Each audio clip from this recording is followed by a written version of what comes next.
Enforcers 16, the Florida Sundogs 15. And in that third period, Andrea Franklin talked about by watching the film, so she had found a weakness in Janet Abraham's style, Buddy Atkinson, and it worked to perfection. It sure did. Abraham's set up real heavy duty here. Watch the, looks like it's going to be a hit, and what happens is this little lady does a little sneaky deal. Watch this. Yep, and bang, out goes the other gal. And I'll tell you what, Abraham was mad after that. And there you see Sean Atkinson and Denise Loden. Sean Atkinson trying to counsel her. Denise Loden seeing the camera moving it away. I'm beginning to think there may be something to this romance rumor. And now breaking out for the Enforcers, it's number 13. That is John the Skull Morrissey coming out. And along with number 11, Jonathan Russell for the Florida Sundogs as they come around. And down goes Russell. John the Skull Morrissey, 5'7", 145 out of Elizabeth, New Jersey. Doesn't have much to say. He epitomizes letting his actions on the track do his talking. In fact, Morrissey little of ever even says a word. Now Tim Washington drops back, tries to break the double block by Bill Barker and Sean Marshall. Something you don't see every day. Washington having no luck. Now a whip from Morrissey. It gives Tim Washington the momentum he needs to propel John the Skull Morrissey through. And Morrissey is able to pick up 2 points. And now Morrissey goes up against the rail. Well, John Morrissey is only effective here, Ken, because of Tim Washington and the blocking ability of Tim Washington. First you see Sean Morrissey giving a kind of veiled attempt, a half-hearted attempt at trying to whip Tim Washington, but you see Tim Washington break up the double block. John Morrissey scores the points, and it's definitely synergistic. 2 parts equal better and more multiplicative as a whole.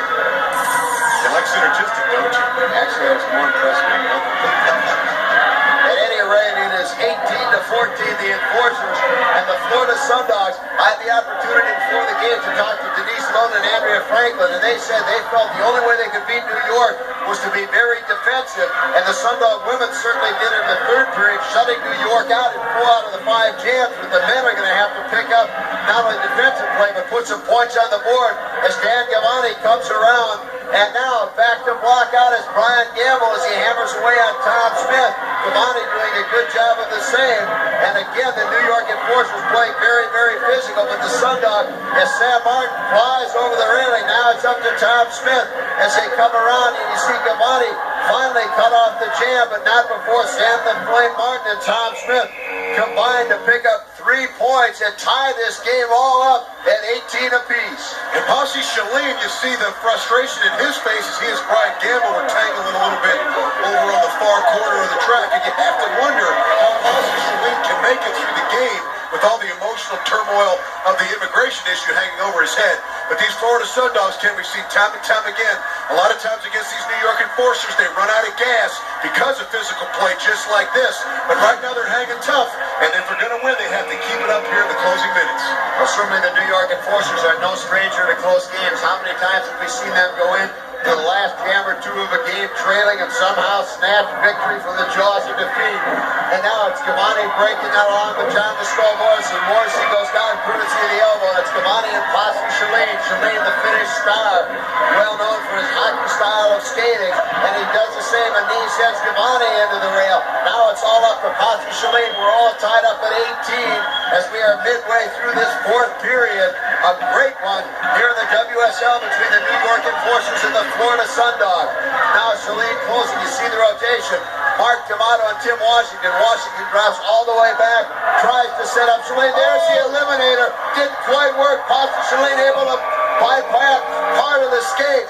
But nonetheless, Chalene picks up the point when he passed D'Amato. 1 point for the Dogs. And Mark D'Amato, adding insult to injury, goes in, gets in the face of Posse Chalene's wife, Suzanne Chalene. The expression on Suzanne Chalene is one of horror as their attorney Schaefer looks on with the commish, Jerry Seltzer. I'll tell you what, Ken, things are getting ugly for the Chalenes. They're getting ugly here at the World Skating League as Suzanne Chalene goes and checks on her husband Posse. The culprit, Mark D'Amato, the diabolical, the ugly Mark D'Amato. We'll be right back after this.